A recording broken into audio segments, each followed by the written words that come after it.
Assalamualaikum, jangan lupa angkat tangan kanan dan lalu tekan tombol subscribe yang sudah subscribe. Terima kasih sebanyak-banyaknya. Mari kita lanjutkan cerita sebelumnya. Bab 1180. Saya sedang sibuk mengurus pernikahan saya. Sebentar lagi, saya juga akan mengambil cuti menikah. Pak Daniel membutuhkan orang untuk selalu menemaninya mengurus pekerjaan. Oleh karena itu, dia memperkerjakan pegawai lain untuk membantunya, ujar si sekretaris sopan. Charlie langsung terdiam setelah mendengar penjelasan si sekretaris. Daniel pastinya tidak pernah menyangka kalau ibunya dan Charlie akan mengajukan banyak pertanyaan kepada sekretarisnya. Namun, untung saja sekretarisnya bisa mengurus hal ini dengan sempurna dan membuat Yanti maupun Charlie tidak merasa curiga dengan semua jawabannya. Lagi pula, Yanti dan Charlie pastinya tidak akan memperhatikan berita mengenai kejadian di kebun binatang. Karena semua itu tidak ada hubungannya dengan mereka maupun Daniel. Daniel bergegas pergi menuju Lotus Residence setelah mengetahui kalau Russell juga berada di sana. Stefan dan Aksa sudah pergi dari Lotus Residence ketika Daniel tiba di sana. Sekarang hanya ada para wanita dan Russell di sana. Bahkan Amelia juga masih berada di sana. Daniel bergegas menelepon Odelina sesampainya dia di Lotus Residence. "Odelina, apa kamu masih di rumah Olivia?" tanya Daniel setelah Odelina mengangkat panggilan teleponnya. "Ya, kami masih di sini. Olivia bilang akan mengantar kami pulang setelah makan malam." "Memangnya ada apa Pak Daniel?" tanya Odelina dari balik telepon. "Aku menyaksikan berita tentang peristiwa di kebun binatang. Aku tahu pasti terjadi sesuatu pada Russell. Sebenarnya aku sudah menelepon Stefan dan dia bilang kalau Russell baik-baik saja. Tapi aku masih mengkhawatirkannya. Aku ingin melihat keadaannya langsung.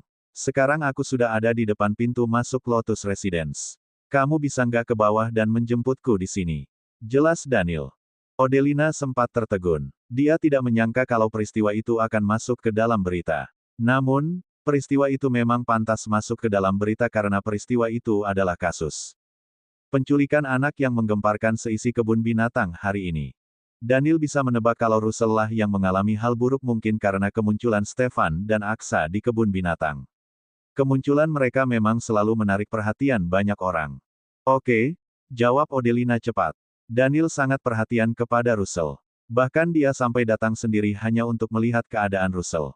Jadi, bagaimana mungkin Odelina bisa menolak kedatangan Daniel dan menahannya di pintu masuk untuk waktu yang cukup lama? "Tunggu sebentar ya, Pak Daniel. Aku akan segera ke sana." Pungkas Odelina lalu menutup teleponnya. Kemudian Odelina berkata kepada Olivia, "Olive, kasih aku kunci rumahmu dan kartu akses. Pak Daniel ada di bawah. Dia mau ketemu sama Russell." Olivia langsung mengambil kunci rumah dan kartu aksesnya lalu memberikannya kepada Odelina. Kemudian Odelina bergegas keluar untuk menjemput Daniel di lantai bawah. "Olive, Pak Daniel itu perhatian banget ya sama Russell.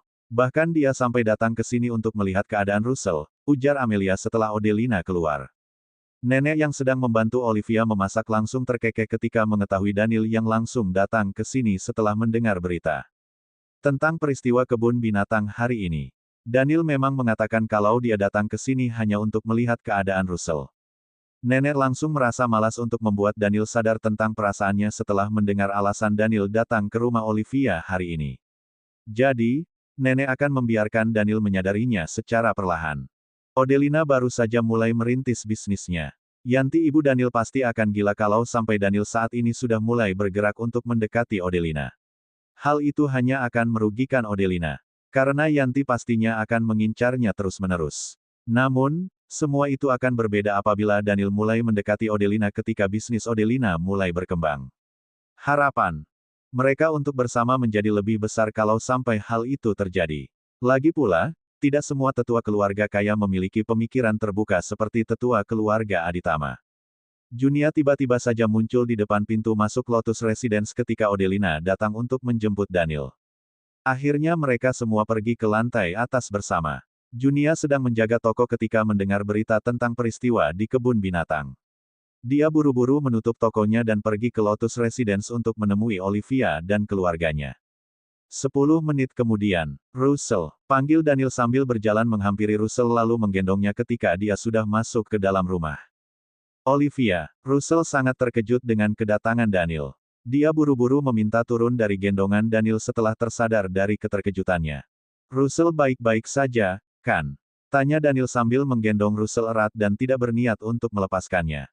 Daniel merasa ketakutan ketika membayangkan apa yang sempat terjadi pada Russell di kebun binatang. Om Daniel, turunin aku, ujar Russell berjuang untuk melepaskan diri dari pelukan Daniel. Para wanita yang menyaksikan pemandangan ini kecuali Odelina langsung berpikir kalau Daniel lebih terlihat gugup dan takut akan hal buruk yang terjadi kepada Russell daripada ayah kandungnya sendiri. Ronnie justru terlihat biasa saja. Bahkan dia juga tidak berusaha untuk menenangkan Russell ataupun terlihat mengkhawatirkannya. Bab 1181. Nenek terbatuk untuk memberikan isyarat kepada Daniel. Kemudian nenek berkata ketika Daniel menoleh ke arahnya, Daniel, Russell lebih takut sama kamu daripada sama preman. Kamu lihat dong dari tadi dia sudah minta turun. Om Daniel, turunin aku, ujar Russell lagi. Wajah kecil Russell terlihat kesal. Russell tidak bisa melepaskan diri dari pelukan Om Daniel karena pelukannya sangatlah kuat. Daniel bergegas menurunkan Russell dari gendongannya. Kemudian Daniel langsung berjongkok lalu menepuk pundak Russell seraya berkata, syukurlah, kamu nggak apa-apa. Russell terlihat sedang menatap Daniel dengan matanya yang besar. Daniel sebenarnya sangat baik kepada Russell. Russell juga bisa merasakan ketulusan yang ditunjukkan oleh Daniel. Daniel bukan hanya senang menggoda Russell, tapi dia memang benar-benar menyukai Russell. Russell mengangkat tangan kecilnya lalu menyentuh luka di wajah Daniel dengan lembut. Kemudian dia buru-buru menarik tangannya lagi seakan takut dengan luka itu. Namun, dia kembali menyentuh luka itu setelah melihat Daniel tidak tampak kesakitan. Om Daniel, luka ini sakit nggak? Tanya Russell. Sekarang sih sudah nggak sakit, jawab Daniel lembut. Rasanya sangat menyakitkan ketika dia terluka saat itu. Bahkan ibunya hampir pingsan ketika melihat wajah tampan Daniel berlumuran darah. Dia mengira kalau Daniel akan mati karena luka itu. Semua orang yang menyaksikan Daniel terluka juga sangat ketakutan. Keadaan neneknya yang sedang sakit-sakitan juga semakin parah ketika mengetahui Daniel terluka. Walaupun akhirnya nenek tahu kalau itu hanyalah luka dan tidak akan mengancam nyawa Daniel, nenek sudah terlalu syok sehingga dia meninggal tidak lama kemudian. Daniel baru menyadari dan menyesali perbuatannya. Setelah itu, dia mulai berubah pikiran dan meninggalkan semua hal yang membuatnya seperti itu dan membuka kehidupan baru. Daniel mempertahankan luka itu untuk mengenang masa mudanya. Selain itu, luka itu juga menjadi peringatan baginya kalau neneknya meninggal karena sakit-sakitan akibat luka itu. Padahal dokter mengatakan kalau neneknya bisa hidup sampai 5 tahun lagi selama dia mendapatkan perawatan yang baik. Namun, nasib berkata lain. Neneknya meninggal karena dirinya. Daniel akhirnya kehilangan seorang nenek yang sangat mencintainya. Daniel masih menjadi sosok yang paling dikhawatirkan nenek, bahkan sebelum nenek meninggal. Daniel tidak peduli dengan semua bujukan orang tuanya untuk melakukan operasi plastik. Dia hanya ingin mempertahankan luka itu sebagai wujud peringatan untuknya. Tapi luka itu menakutkan kayak serangga yang mau gigit orang, ujar Russell polos. Daniel langsung terdiam. Daniel sampai sekarang tidak tahu kenapa dia sangat menyukai si kecil Russell. Mungkin saja semua ini adalah takdir. Namun, Russell tidak pernah mau dipeluk olehnya. Hati Daniel terasa sedikit sakit ketika mendengar Russell takut akan lukanya. Hal itu memang bukan masalah besar, tapi tetap saja menyakitkan bagi Daniel. Daniel memeluk Russell dengan erat lalu melepaskannya. Dia pun berdiri seraya berkata kepada nenek, "Nek, aku mau makan malam di sini, jadi siapkan makanan lebih banyak, ya. Untung saja kamu datang di saat makanannya belum siap. Jika tidak, kamu pasti akan makan mie instan malam ini." Tapi di rumah ini nggak ada mie instan. Stefan dan Olivia nggak suka makan mie instan, ujar nenek sambil tersenyum. Aku nggak suka pilih-pilih makanan kok, Nek. Aku mau makan apapun yang ada, balas Daniel sambil tersenyum. Kemudian Daniel menyapa Amelia ketika melihatnya. Amelia terus memperhatikan interaksi di antara Daniel dan Russell. Lalu dia pun berkata, kalau saja Russell itu perempuan dewasa, aku pasti curiga kamu memiliki maksud tertentu sama Russell. Tapi kalau melihat kamu sama Russell sekarang, entah mengapa aku malah jadi terharu. Pak Daniel bukan menganggap Russell sebagai perempuan. Dia menganggap Russell sebagai bayinya. Dia menyayangi Russell layaknya seorang ayah yang menyayangi putranya, ujar Junia. Odelina hanya bisa terdiam. Dia adalah ibu kandung Russell. Kalau memang Daniel menganggap Russell seperti bayinya dan menyayangi Russell layaknya seorang ayah yang menyayangi putranya, itu artinya mereka berdua adalah pasangan ayah dan ibu. Bab 1182.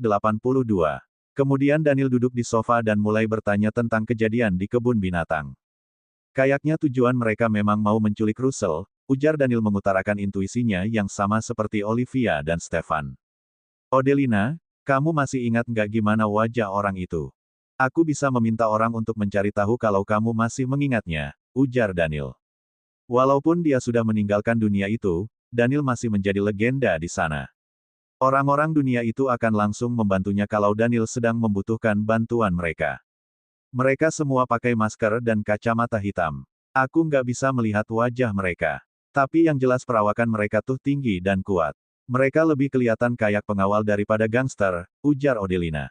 Odelina sudah terbiasa melihat pengawal Stefan yang berlalu lalang di sekitarnya. Mereka semua memiliki perawakan tinggi dan perkasa. Jadi, Odelina langsung teringat akan pengawal. Ketika melihat perawakan para penculik itu, raut wajah Daniel tiba-tiba berubah suram. Dia juga tidak lagi membalas perkataan Odelina.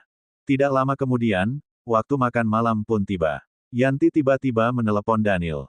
Namun, Daniel hanya meliriknya sebentar dan tidak mengangkat panggilan telepon ibunya. Kemudian dia melanjutkan makan malamnya dengan Olivia dan yang lainnya dengan tenang. Daniel, kamu nggak jawab teleponmu dulu? Tanya nenek.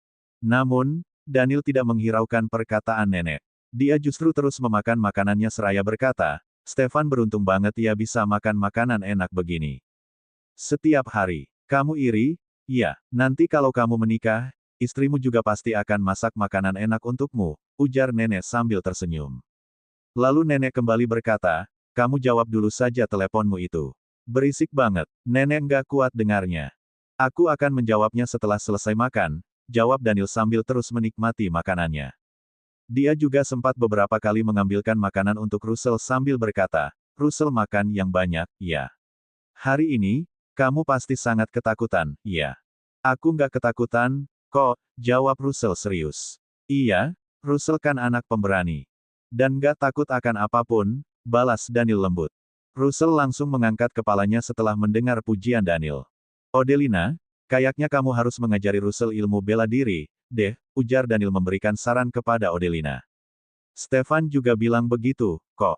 Dia akan memanggilkan guru untuk mengajari Russell ilmu bela diri, jawab Olivia cepat menggantikan Odelina. Daniel langsung menganggukkan kepalanya. Stefan sudah mendahuluinya. Daniel akhirnya menjawab panggilan masuk ke ponselnya ketika ponselnya kembali berdering. Ya, Ma, jawab Daniel. Daniel, Mama sudah belasan kali meneleponmu, tapi kamu sama sekali nggak mengangkatnya, ya. Baru sekarang kamu bisa mengangkatnya. Seru Yanti marah. Ma, aku matiin ponselku ketika rapat sore tadi dan aku lupa nyalain lagi. Ketika aku nyalain ponselku, ternyata Mama sudah menelepon berkali-kali. Sebenarnya aku juga sudah curiga kenapa kok ponselku dari tadi nggak ada suaranya, ujar Daniel. Tenang, semua orang menatap heran ke arah Daniel. Mereka tidak menyangka kalau Daniel memiliki kemampuan berbohong yang sangat hebat. Wajahnya terlihat tidak memerah dan napasnya juga tidak tercekat. Raut wajah dan gerak-geriknya menunjukkan kalau dia sangat tenang seakan tidak berbohong sama sekali. Sayang sekali, Yanti tidak berada di sini, jadi dia hanya bisa mendengarkan perkataan anaknya. Bab 1183. Kamu bilang mau pulang dan makan malam di rumah. Tapi sudah malam begini kamu masih saja belum pulang. Kamu lihat sana, sudah jam berapa sekarang? Cepat pulang sekarang juga. Charlie sudah masak banyak makanan untukmu. Mama sudah mencobanya dan rasanya enak banget kayak masakan restoran mahal, desak Yanti kepada putranya. Ma, aku nggak akan pulang malam ini. Mama sama Charlie makan saja duluan. Urusanku masih belum selesai. Lagi pula, Charlie kan tamu di rumah kita. Kenapa Mama malah nyuruh dia masak? Itu kan nggak sopan, Ma. Mama harus lebih bisa menghargai tamu, dong, ujar Daniel.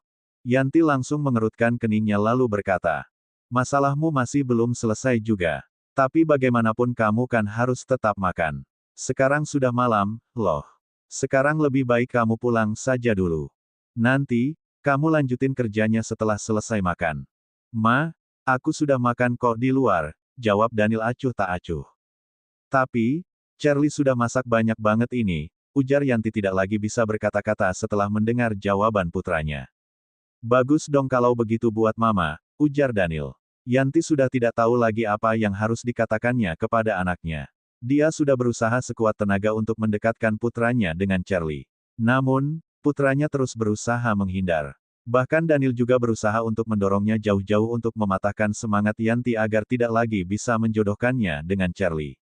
Padahal Charlie sangatlah baik. Yanti yakin kalau Daniel pasti akan jatuh cinta pada Charlie kalau saja dia bersedia meluangkan waktu sedikit saja untuk lebih dekat dengan Charlie. Daniel, Mama suka banget sama Charlie, ujar Yanti pasrah. Kalau begitu, suruh saja Charlie untuk tinggal di rumah beberapa hari lagi, jawab Daniel. Charlie kan juga sibuk sama pekerjaannya. Sebentar lagi dia juga akan pulang, ujar Yanti lagi. Daniel langsung tersenyum seraya berkata, kalau begitu bagus dong, Ma. Mama pergi saja ke rumahnya Charlie biar bisa ketemu sama teman lama Mama itu. Anggap saja Mama jalan-jalan sekalian reuni sama teman lama. Ideku bagus, kan? Aku bisa mengatur jet pribadi untuk mengantar Mama ke sana kalau Mama mau. Mama juga bisa ajak Papa untuk pergi liburan bersama. Lagi pula, kalian juga sudah pensiun, jadi kan nggak ada tekanan pekerjaan lagi. Mama sama Papa bisa liburan sesuka hati. Kalau kalian baru mau pulang tahun depan juga nggak apa-apa, kok. Yanti langsung memutus sambungan teleponnya karena dia benar-benar marah dengan jawaban Daniel. Putranya sama sekali tidak tertarik dengan Charlie. Yanti membanting ponselnya ke atas meja lalu berkata dengan penuh amarah, bocah itu nggak tertarik sama perempuan sesempurna Charlie. Apa mungkin dia nggak mau menikah seumur hidupnya? Aku kan sudah bilang sama kamu sebelumnya, sudah biarkan saja. Dia juga bukan bocah 3 tahun lagi. Dia pasti punya pemikirannya sendiri, ujar Darius santai. Justru aku nggak akan khawatir kalau umurnya masih 3 tahun. Memangnya kamu pikir berapa umur anak bungsumu itu? Dia sudah 36 tahun. Sebentar lagi kan mau tahun baru, itu artinya umur dia hampir 37 tahun. Umurnya sudah sangat dekat dengan 40 tahun. Kamu sadar nggak, sih? Ujar Yanti kesal. Orang-orang sudah menjadi kakek di umur 40 tahun. Tapi anakmu itu, istri saja belum punya. Bagaimana mungkin aku nggak khawatir kalau begini? Di sekitar kita, cuma dia satu. Satunya laki-laki tua yang belum menikah.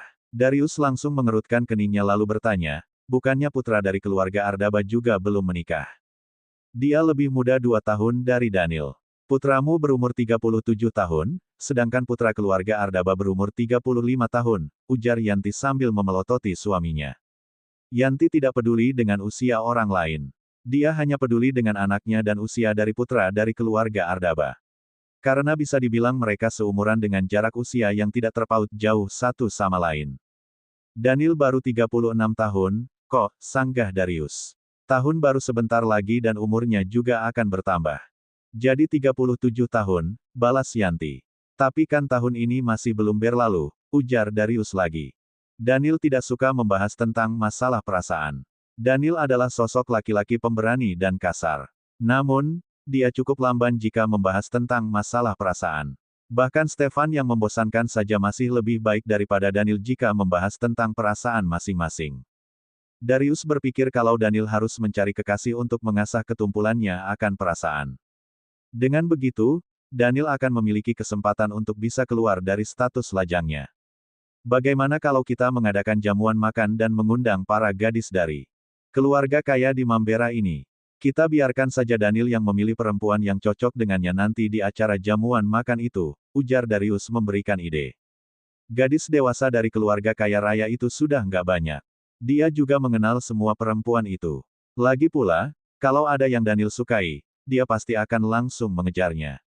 Untuk apa juga kita mengadakan acara jamuan makan hanya untuk menjodohkan Daniel?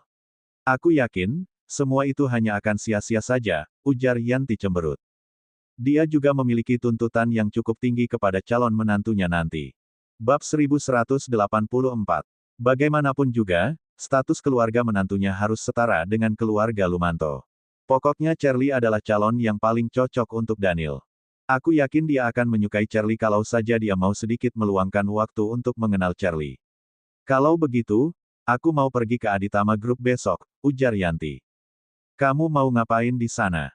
Tanya Darius bingung. Stefan, Reiki dan Daniel kan terkenal sebagai 3 sekawan. Hubungan mereka sangat dekat satu sama lain. Selain itu, Reiki dan Daniel juga sudah punya pasangan masing-masing, jadi mereka pasti sudah pernah merasakan indahnya cinta. Aku mau minta tolong sama mereka untuk membujuk Daniel agar dia mau mencoba untuk lebih dekat sama Charlie, jawab Yanti. Dia pasti lebih senang mendengarkan perkataan temannya daripada orang tuanya sendiri. Lagi pula, Daniel juga masih sering tinggal di rumah Stefan. Sayang, kamu cari nomor telepon Stefan, iya. Setelah itu, aku akan langsung menelepon Stefan dan gak akan menunggu sampai besok, tambah Yanti. Stefan bukan orang yang pandai berbicara. Lebih baik kamu ngomong sama Reiki saja. Dia lebih pandai berbicara daripada Stefan. Menurutku, kemungkinan keberhasilan Reiki dalam membujuk Daniel jauh lebih besar daripada Stefan, ujar Darius. Oke, aku mau telepon Reiki saja, jawab Yanti. Reiki memang sosok yang bisa melakukan apapun. Siapapun yang bermasalah pasti akan datang kepadanya. Tengah malam, Stefan pulang terlambat malam ini. Dia membuka pintu perlahan lalu menutup pintu dan menguncinya dengan lembut. Lampu ruangan tiba-tiba menyala ketika dia berbalik. Kemudian dia melihat sosok Olivia yang sedang berdiri dengan mengenakan piyamanya. Olive, kamu belum tidur? Tanya Stefan sambil menghampiri Olivia lalu membelai rambutnya yang halus. Aku baru saja bangun. Lalu aku dengar suara pintu terbuka dan aku yakin kalau kamu yang baru saja pulang, jawab Olivia. Kemudian Olivia melepaskan jas yang dikenakan Stefan seraya berkata, kamu sudah makan belum? Apa mau aku masakin? Aku nggak mau makan malam. Aku takut kamu nggak suka lagi sama aku kalau aku gemuk, jawab Stefan. Aku nggak mungkin begitu, dong, ujar Olivia sambil tersenyum. Pasangan itu berbicara dengan suara pelan lalu masuk ke dalam kamar bersama-sama. Stefan menutup pintu kamar dengan sangat perlahan karena takut akan membangunkan nenek. Olivia langsung menggantung jas Stefan dan menyiapkan pakaian Stefan untuk mandi setelah mereka berada di dalam kamar. Stefan terus menatap Olivia sambil tersenyum. Kenapa sih senyum-senyum gitu liatin aku? Tanya Olivia sambil menyerahkan pakaian yang ada di tangannya ke tangan Stefan. Kemudian Olivia mencubit pipi Stefan seraya berkata, dulu ya, rasanya susah banget nyuruh kamu senyum kayak gini. Olivia, aku bahagia banget deh bisa ngelihat kamu di pagi hari dan mendengar suaramu di malam hari. Makanya aku senyum terus kayak gini, jawab Stefan sambil memeluk Olivia. Senyuman ini adalah senyuman bahagia. Olivia membalas pelukan Stefan. Lalu mendorongnya dan berkata, sudah sana mandi dulu. Stefan membelai wajah Olivia lalu berkata, kalau begitu, cium aku dulu baru aku mau mandi. Jangan tidur sama aku kalau kamu belum mandi. Tidur saja sana di ruang kerja, ujar Olivia sambil memberi isyarat agar Stefan segera masuk ke dalam kamar mandi. Stefan menarik Olivia dan Olivia langsung jatuh ke dalam pelukan Stefan. Kemudian Olivia menyentuh wajah tampan Stefan dan langsung mencium bibirnya. Sudah ya, Pak Stefan, ujar Olivia. Aku senang kalau kamu memanggilku sayang. Iya, sayang. Stefan tersenyum puas lalu berjalan masuk ke dalam kamar mandi seraya berkata, tunggu aku ya, sayang. Bab 1185. Olivia kembali ke atas kasur kemudian memejamkan matanya untuk beristirahat. Dia akan menunggu Stefan untuk memberitahunya perihal penyelidikannya, Aksa dan Reiki tentang kejadian di kebun binatang. Selain itu, masih ada Daniel yang juga ikut melakukan penyelidikan. Daniel pasti langsung menemui Stefan setelah dia pergi dari Lotus Residence. Tidak lama kemudian, Olivia membuka matanya karena dia mendengar suara langkah kaki dari arah kamar mandi. Stefan keluar dari kamar mandi tanpa mengenakan atasan piyamanya serta rambut yang masih basah. Olivia langsung duduk di atas kasur. Kemudian dia buru-buru mengambil handuk dan menyuruh suaminya yang tidak bisa mengeringkan rambutnya sendiri untuk duduk di depan meja rias. Kamu itu tengah malam begini masih saja keramas. Sudah keramas malam-malam, keluar kamar mandi juga masih saja basah. Apa laki-laki nggak tahu ya caranya ngeringin rambut? Masa rambut pendek gini masih saja basah setelah keluar kamar mandi? Padahal kamu cuma perlu menyekanya beberapa kali dengan handuk juga langsung kering. Lihat tuh karena kamu malas ngeringin rambut, sekarang lantai kamar penuh sama air, ujar Olivia seperti seorang nenek yang sedang memarahi cucunya. Stefan menikmati perhatian dari istrinya. Dia membiarkan istrinya mengomel karena terasa sangat nyaman setelah dia seharian berhadapan dengan berbagai macam pekerjaan di kantor. Stefan memang sangat berbeda dengan laki-laki lainnya. Orang lain pasti akan sangat takut ketika mendengar istri mereka mengomel, tapi Stefan justru menyukainya. Mungkin karena Olivia bukan tipe perempuan yang cerewet. Usianya juga masih sangat muda, jadi wajar kalau dia belum terlalu cerewet. Aku kan bawain kamu satu set piyama, tapi kenapa kamu cuma pakai bawahannya saja? Kemana piyama bagian atasnya? Tanya Olivia bingung. Aku lebih suka nggak pakai baju kalau tidur. Rasanya lebih nyaman, makanya aku nggak pakai atasannya soalnya abis mandi aku mau langsung tidur, jawab Stefan sambil tersenyum. Olivia bergegas masuk ke kamar mandi untuk mengambil atasan piyama Stefan setelah dia selesai mengeringkan rambut suaminya. Kemudian dia memberikannya kepada Stefan seraya berkata, kamu kan suka nendang selimut kalau lagi tidur. Jadi, kamu harus pakai atasan piyama ini biar nggak masuk angin. Stefan juga tidak suka menyalakan pemanas. Terlebih lagi saat ini, dia merasa benar. Benar tidak perlu menyalakan pemanas. Bagi Stefan, dia ingin Olivia merangkak ke dalam pelukannya. Oleh karena itu, Stefan tidak ingin menyalakan pemanas. Nggak mungkin, masa sih aku suka nendang selimut? Ujar Stefan tidak percaya. Olivia tidak ingin berdebat untuk hal remeh seperti ini. Dia memutuskan akan memotret Stefan ketika Stefan menendang selimutnya sebagai bukti yang akurat. Stefan pasti tidak akan bisa mengelak kalau sudah melihat buktinya sendiri. Gimana dengan penyelidikanmu, Aksa dan Reiki? Apa benar keluarga Siahaan pelakunya? Tanya Olivia mengalihkan topik pembicaraan. Stefan tiba-tiba berdiri kemudian menggendong Olivia lalu membaringkannya di atas kasur. Sampai saat ini, belum ada bukti kalau keluarga Siahaan yang melakukannya. Orang yang dikirim Reiki untuk memata-matai keluarga Siahaan cuma bilang kalau pasangan suami istri itu hanya terus bolak-balik meminta bantuan untuk mengeluarkan Giselle dari penjara. Selain itu, tidak ada lagi hal mencurigakan dari mereka. Lalu aku juga belum mendapatkan kabar dari orang yang menyelidiki bisnis keluarga Siahaan, jawab Stefan. Aku nggak bisa memikirkan orang lain yang bisa melakukan hal itu selain mereka, ujar Olivia lagi. Dia memiliki masalah yang cukup banyak dengan keluarga Siahaan. Oleh karena itu, dia berpikir hanya mereka yang bisa melakukan hal jahat itu kepadanya. Olivia, mungkin target mereka bukan kamu, tapi aku, ujar Stefan setelah terdiam selama beberapa saat. Stefan merasa kalau dirinya sudah menyinggung banyak orang. Kemudian Stefan memeluk Olivia seraya berkata, tapi kamu nggak usah khawatir. Kamu lakukan saja kegiatanmu seperti biasa. Anggap saja peristiwa ini cuma kecelakaan. Pihak kepolisian, Reiki dan Daniel akan terus melanjutkan penyelidikan ini. Lagi pula, Daniel juga punya koneksi di dunianya para gangster. Kalau memang peristiwa ini adalah suatu konspirasi, itu artinya peristiwa yang lainnya akan terus terjadi selama mereka belum berhasil. Jadi, lebih baik kamu melakukan aktivitasmu seperti biasa. Biarkan mereka berpikir kalau kita menganggap semua itu hanyalah kecelakaan sehingga mereka akan melakukan serangan berikutnya. Dengan begitu, kita bisa mengumpulkan bukti dan menangkap mereka. Kamu pastinya akan terus dilindungi.